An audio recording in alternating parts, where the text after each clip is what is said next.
mismos políticos también, cuando nos decían allí que sería importante facilitarles algún curso que les permita, en este caso, aprender, usar o mejorar el uso del idioma guaraní por parte, repito, de cualquiera de estas personas o agentes que forman parte del Superior Tribunal de Justicia Electoral.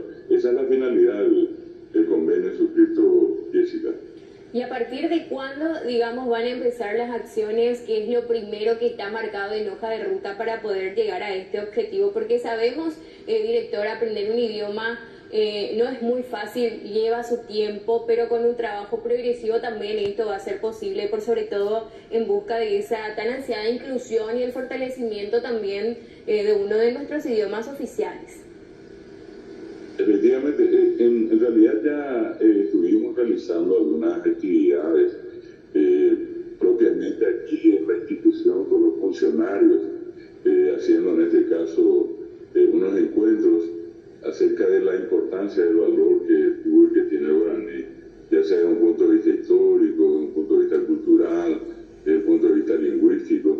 Y ahora, precisamente en estos días de febrero, vamos a iniciar un curso que normalmente nosotros conocemos con el nombre de curso básico, que incluye el uso de aproximadamente unas 400 palabras, las palabras más usadas, valga la expresión, en el idioma guaraní, por ejemplo, los verbos más usados, verú, verajame, yoguá, ese tipo de situaciones son las que vamos a aprovechar nosotros y en este caso a través del curso facilitar a los participantes estructuras simples que les permitan a ellos en corto tiempo poder expresarse en el idioma guaraní sin muchas complicaciones.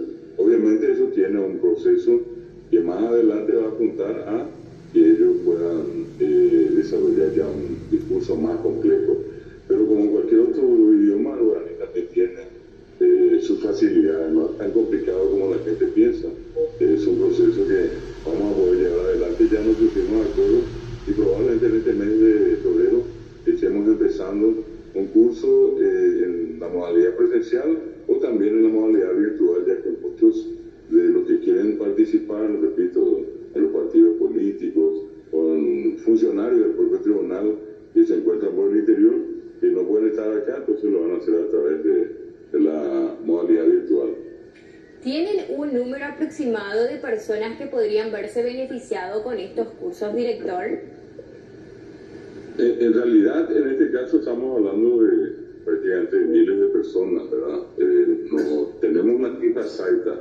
Sin embargo, la ventaja que nosotros tenemos como institución, el Ateneo de Lengua y Cultura Guaraní trabaja en 100 distritos del Paraguay y eso facilita la acción conjunta que podemos llevar adelante, ya que, por ejemplo, si nos viene Concepción, podría ser allí la cabecera departamental, la propia capital, o Concepción, perdón, el caso de Amambay, Pedro Juan, el caso de Alto Paraná, Ciudad del Este, tenemos espacios en esas comunidades donde nosotros podemos trabajar sin ningún inconveniente a nivel local.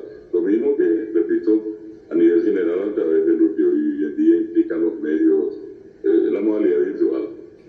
Para entender un poco, director, ¿esta acción, digamos, se da por iniciativa del Ateneo o por iniciativa del Tribunal Superior de Justicia Electoral, que quiere también, digamos, fomentar esta inclusión? El otro día hablábamos también con la ministra de la SPL y nos decía, obviamente, esto que se evidencia, el fortalecimiento del guaraní, su sostenibilidad, es un trabajo de todos, no solamente de la SPL o del Ateneo. Todos tenemos que participar, digamos, para que esto sea sostenible en el tiempo, como de hecho ha sido hasta ahora. Bueno, ¿quién tuvo la idea y cómo va a seguir también este proyecto para buscar llegar a más instituciones, no solamente al Tribunal Superior?